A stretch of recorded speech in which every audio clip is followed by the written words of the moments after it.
Today I woke up at 10, then I went and got a job at Zen, so don't worry.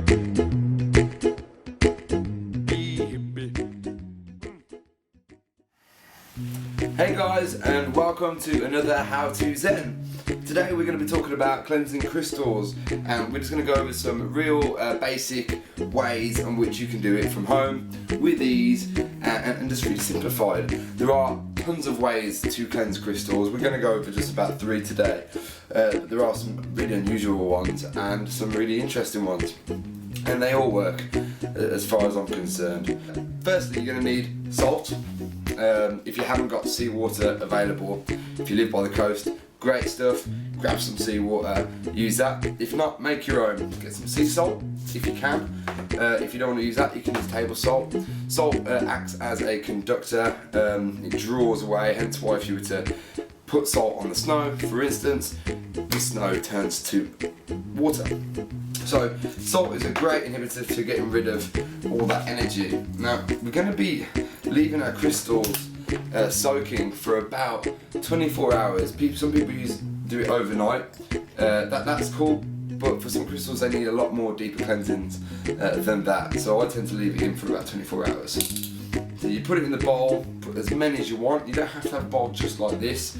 You want any bowl about 3/4 of the way full, and then pack out your crystals, just have them all separate so they're not all piling on top of each other, similar to this. You wouldn't want to just fill that with water. There's too much going on. So you just want it all spread out nice and evenly, and that's it. Once that's done, you're going to take your crystal out of the salt. It's going to be salty, so what you want to do then is get it in a bathtub or in the shower or in a bowl in the sink, and just literally wash them and rinse them out with clean water. That's unsalted water.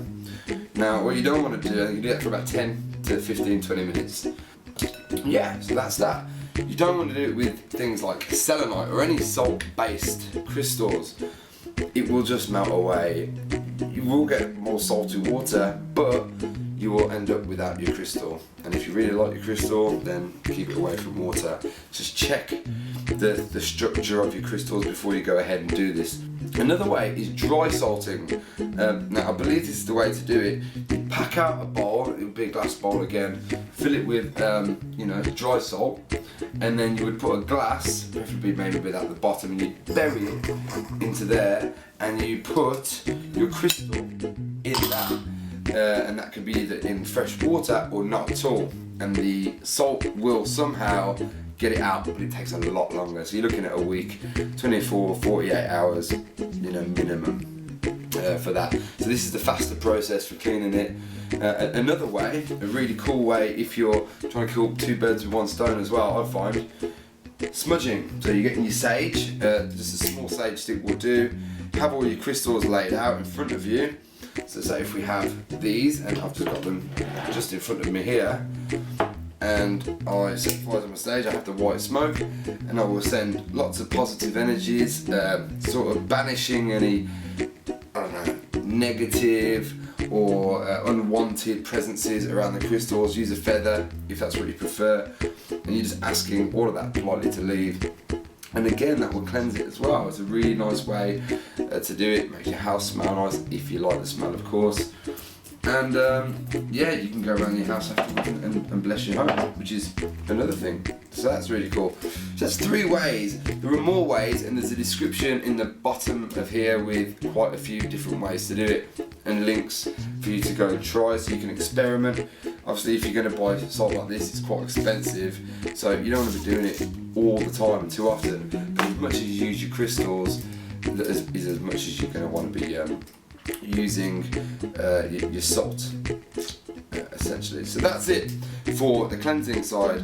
Now if you want to, once you've cleansed, you are then going to be wanting to charge your crystals. Charging is quite simple. You want to be leaving it out in the sunlight, so when the sun is shining like now, get it out, let the crystals sit in the sun. The solar energy is so powerful, it just sucks up the crystals, sucks up that energy, and then you can utilise that in rituals or in any way you want. Same with the moon. When it's a full moon, do it again, leave them out in the moonlight. You can leave them in water That's also so water energy, moon energy, sun energy. There's so many ways. Again, I'll leave a little brief description of the things that you can do to charge your crystals. And voila, you have the crystal power.